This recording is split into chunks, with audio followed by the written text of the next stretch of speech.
Hey guys, Robert and Ingrid here, and we're about to go see Frozen 2. Are you excited for it? I am super excited for this. Now, there is a good chance this could end up like Maleficent 2, where, they had this perfect opportunity to continue on and it falls flat. Are you fearful of that? Honestly, I'm pretty confident that this movie is going to be pretty dang good. I mean, You think it might be a Toy Story 2 where it's better than the original? I honestly think it might be. They're sort of working off more of an original premise. They've not really shown us a whole lot, but what we have seen looks really cool. Like, I think I had the kind of reaction everyone did to the first trailer where it's just like, is this Lord of the Rings? Exactly. Now, here's something that I guess. Are you at all afraid of this might end where, I don't know, something might happen to Elsa? Either a ascension or something bad. I honestly don't really know. My expectations are pretty open. I'm just asking, because there's any possibility. Given how powerful she is, who knows what they're dealing with. If there's other beings like her, it could lead to a war. It could lead to other deities, for all we know. You know what I mean? We don't really know enough right now to say. I know. I'm just saying I'm interested in it. And from what I'm hearing, people say this both opens the door, but others say it slams the door. For future. I'm curious on why there's that division, that divide. So we're going to be going on in. We'll catch you. Hey guys, we just got a movie, and first, we didn't mention this. You got a new hairstyle. Yes, I've had the same one for a year and a half. I wanted to try something different. Yep, looks good on you. Thank you. So everyone's been saying the same thing. Yep. But yeah, we just got out of it, and 10 out of 10. 10 out of 10. This movie was phenomenal. It was. I mean, okay, first one, loosely based off of Snow Queen. Loosely. But she was supposed to be more closer to it. You could definitely tell they reworked it a little and decided to put in their subversion. This, completely original, but they looked at what they had. What they had to do is maybe do a little retconning here and there, but for the most part, yeah. Everything about this worked. It did. It was cohesive. It was fluid. Everything flowed logically. I could not think of a single second that I was bored watching this thing. Yep. If there's ever one bit of downside I can give it is that there's no memorable song that sticks out. The songs were good. They weren't boring. It's just that there isn't one that you're going to be hearing over and over again. There's no let it go. Yeah. Take that what you will. Either that's a good thing or that's a bad thing. I'm pretty sure most people would say that's a good thing. Yeah, because it meant that all of the songs sort of had their own chance to shine, and all of them made me feel chills. Yep, agreed. And I'll just say this, so I do love it all. You actually see, Elsa sees herself. We'll get to that point, but there's a point where she sees herself singing Let It Go, and she's like, oh. It's like, okay, she's taking a pot shot at herself. But yeah, spoiler alert. Oh yes, here come the spoilers. Here come the spoilers hard. Yeah. We find out we actually get the origin of her powers. Her mother was a spirit. Not earth, water, air, or fire. But some other spirit altogether. Like I don't know, some higher spirit, I believe. We could be misinterpreted, but that's how I took it as. Wouldn't you say? Yeah, something along those lines. Yeah, and basically there existed this other kingdom through the forest, through the woods, that went up higher up the mountains away from Arendelle. And basically, Elsa's and Anna's grandfather took an expedition up there, met them, and as far as we know, built a dam to help them, out with their lands. And then eventually one day, as they're all celebrating, an attack happened. No one knows what happened, but the spirits got pissed. Yep. And someone saved their father, which we later find out was their mother. But we don't know that. We did not know.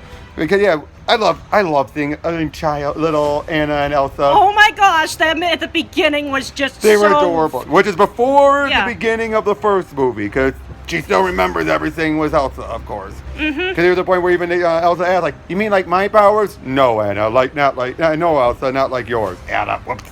And Alpha Molina doing the father. It's a brief bit, but he did a good job. Although I wish they brought Maurice LaMarche back from the first one. Yeah, what are you going to do? What are you going to do? I think if you're going to get someone to do a long narration, Molina was a good replacement. With that voice of his. But yeah, and basically we cut back. It's been 3 years since the last movie. and everything is going great in Arendelle. Until one night, Elsa hears a voice and awakens the spirits. Yeah. Because something causes the spirits to push everyone to Arendelle, which actually there's a good reason for that. Yes, there is a good reason for that. And also the trolls show up. Thank God they're not as annoying as they were in the first one. They were one of the more annoying parts of the movie, wouldn't you say? Yeah. I mean, they weren't bad, but they were pointless. But, well, okay, they have a purpose, but you know what I mean. Yeah. But, we gotta talk about Olaf. Olaf? He matured. Yeah. A little bit. But it's like that, okay, everyone it's already pointed out, yes, you might find him annoying. That's gonna happen. You can't please everyone. But just like people pointed out about the first movie, Olaf in this one is that right, eating on the edge of being annoying. You know what I mean? Like, he's like that, like you're about to groan at him, but he's like, oh. And in this case, they do what they usually do in a sequel. They give the comic relief more to do. But in this case, he actually does something in his own way that doesn't break his character.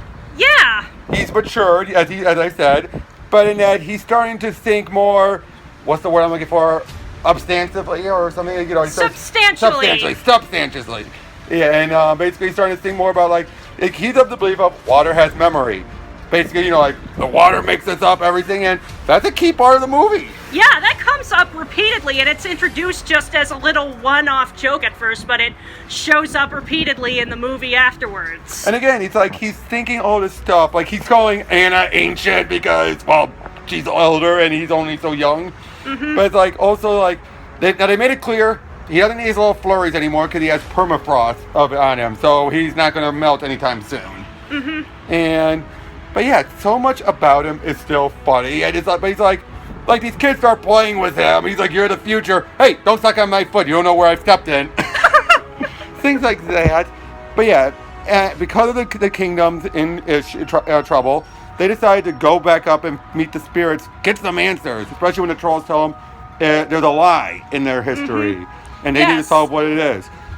So they go up there, thanks to Elsa's powers, they're able to go in. They can't get out though. And they eventually meet up with both the people up there and the remnants of the Arendelle army, which that surprised me. And it's not like a case where, yes, you think like, oh boy, they're stuck in the middle of this fight. Not for long. Everything they subvert in this. You think it's going to be a case like, oh, they've been at war. Not so much at war, just so much at odds. Yeah, it's just like, ugh. It's like, hey, you started it. No, we didn't start it. You started it. But they weren't killing each other. Yeah. And once they found out, and we find out right away about their brother, and they realize, oh my gosh, it was a Romeo and Juliet, and they unite. They don't fight ever again after that point. Which again is good. And then we find out again, Elsa and all this, she's doing stuff. Yeah. More so than she did in the first one, where besides Let It Go and fighting off Hans and all that, in this case, yeah, she's doing stuff. She stops this fire spirit. She does all this cool stuff. Yes, and it's all visually wonderful. Oh, it is. Now that I'm already getting a moment to think about it, a lot of stuff just kind of leads right into the next, a little organically. But I can also see why someone would think it's a bit shoehorned. You know, it's kind of like they're railroading them into it. I can see that. I'm not saying that as like a definite, but I can see someone saying that. Can you? Yeah, I get what you're saying. Again, I enjoyed it. But I can see why someone would complain, be like, oh, why are they going this route? Because it makes sense. But not everyone's going to see that. But anyway, they eventually, long story short, because a lot of stuff happened, eventually we find out that there's no main bad guy. Not in the present day, anyway. Yeah, as it turns out. It was their grandfather. Okay. I called it moments before we found out. Yes, he did. And it was just like I just have this hunch, but I'm not sure it's right. But it's just like 2 minutes later, we find out the grandfather, we find out the dam was being built to hurt the land, not help it. And it turns out the grandfather, he wasn't evil like Hans for the sake of it. He was more afraid. He distrusted the fact that they were using magic because it's just like, Yeah, you don't really can't really combat something like that naturally, so he felt like he had to use trickery against them. Yep, and he's dead. I thought he was going to still be alive somehow. Nope, he dead. He's still dead. And yeah, now that we also find out where Elsa and Anna's parents were going. They were trying to find answers about Elsa, which doesn't make much sense if the mother knew. That really doesn't make much sense, does it? Unless she kept on holding back until they were on the boat, and then everything happened like wash. There's nitpicks. There are nitpicks in this. But they're so minor compared to the massive weight of everything that it does good that it's basically so easy to forget about them. Exactly. Like again, wait, if their mother was a spirit, why is she dead? And even then, that's kind of just an interpretation of ours. Exactly, that's an interpretation, because for all we know, she is still a spirit, but she's now keeping an eye on everyone, for all we know. Now, the music was good, and it helped match the scenes. But again, I'm not going to remember. I'm already forgetting a lot of them, I'll be honest. But yeah, by the end of it all, and Elsa has sort of ascended. She's embraced her spirit powers. As it turns out, she's the fifth spirit, and that's why she has her powers. Which makes sense, actually, because it can control fire, it can move ice, and it can freeze water, and it can stop air. It is the bridge. But a bridge needs two sides, and their mother had two daughters. Yes, oh my gosh, it's just like, oh my gosh, this is perfect. Oh wait, but then there's a point where Elsa basically went too far trying to find everything, and she froze, basically because that's how it was. Since she was a spirit, somehow it affected her. We don't get an answer to that exactly how, but I guess the spirit decided to hold on to her, and thus Anna had to do it the rest on her own, and Olaf, he has an I don't feel so good moment. Yes, and it legitimately made me want to cry, and it's just like, you made me cry at Olaf basically dying. How do you do that, movie? And I love it, he's just like, I'm flurrying, wait, I can't be flurrying. And I think Elsa went too far. Yeah. Yeah, again, he's just so calm about it. And one other thing we got to rewind a little bit. There's a point where they're trying to explain everything to everyone, and Olaf does this summary of everything. It's that right amount of pushing it to the very edge of going overboard annoying. But they stop right at the last second. Like, if they'd gone like another second longer, I would have been like, stop! Yeah. But yeah, by the end of it all, Anna's the one who saves the day. For real. She basically antagonizes these giants made out of rock, and antagonizes them to take out the bridge. But then there's a point... Sorry about that. There's a point, though, where the old guards see her, and they're like, what is she doing? I thought they were going to go bad guys. Didn't you, for a moment? Yeah, because it's just like, that looks like a recipe for trouble. But then once she explains everything, they help her. Or they at least let her go by and continue. Again, subverting the expectations. But in a good way. And then by the end, they destroy the dam. The spirits could tell Elsa, spare and Arendelle. She does. And now, by the end of it all, she's staying up in the mountains, while Anna is now queen of Arendelle. And we forgot about Kristoff throughout all this. Oh yes, Kristoff! Okay, he's to the side for most of it. He helps, but he's not the main focus. Yeah. But he is still this big, adorable oaf. Yes, he is. And the whole time he's trying to propose. Propose and express his feelings, but there's just sort of a... There's a point where Anna kind of takes what he's saying a bit the wrong way, constantly. Like, you were a bit crazy about love. You saying I was crazy? Oh, no, I mean, you were naive. You're saying I don't know what, I don't know about loving you. No, I mean, And I just love how Anna, Elsa, when she's hearing the voice, she's like, wait, and Kristoff, stop right there. Yeah, I'll stop. But yeah, by the end, when she's about to propose, she's already so overjoyed. Yes, and it's just like the theater literally clapped after that. They loved it. Now, yeah. I know there's going to probably be some people who are going to grow, certain people out there who are going to grow and like, oh, a straight couple. Come on, that reaction from the audience speaks volumes. Yeah, it's just like they had good chemistry. You could just tell that they just They work really well They together. did, and I love at the end. He's wearing a suit and everything after she's been coronated, but then she's like, "I like you better in leather." And he's like, yeah, you're getting me like this for about an hour. And even Olaf has a suit that he wears. Yeah, for but then all he quickly takes it off. He's like, "How do you stand an hour in there?" And I can understand. I don't like wearing uncomfortable but Me pretty either. clothes either. Me either. But yeah, by the end of it all, like I said, Anna's now queen. I don't know where they can go after this. Yeah, it seems pretty tied up well. Yeah, I mean, I'm sure there's some other thing. They could probably come up with some other spirits or something like that, I'm sure. But for the most part, this felt like a nice resolution. It tied up any loose ends or gave us some answers we've been probably wondering about. But it felt like, unlike the first one, which felt like it was going one way and then they reconfigured it for something else and then reconfigured it again to subvert expectations, this one felt like they had a plan the whole beginning to end. Yes, and you could feel it. It bookended very nicely into itself and bookended itself well from the first movie, too. Exactly. And they had to drill it in. Yeah, Hans was not a good guy.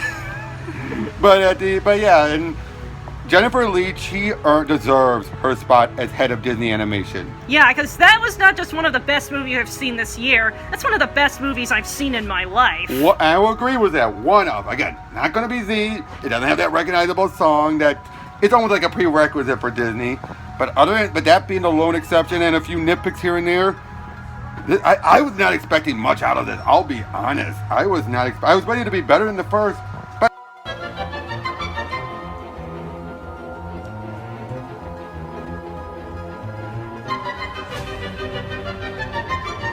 hey guys, sorry about that. Battery died, but yeah.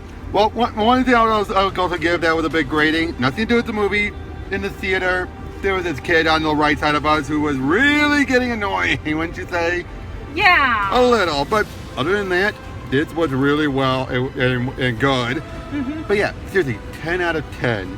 The world felt so much grander and so much more epic in scope. Now, does it feel like they're going to go anywhere else with this? I don't think so. But they don't need to. They don't need to. And I'll say this did what Maleficent failed. Probably because they still had enough loose ends, enough more questions at the end that they could do more about it. They had a much grander land out there. Whereas Maleficent, we knew exactly what happened going forward. The only thing we didn't know was, what about Prince and Philip's mother and parents or whatnot? Yeah, not really needed.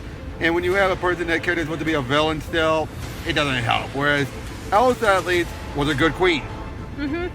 So, yeah, the acting, the performances, all that, really well done. So, yeah, guys, see it.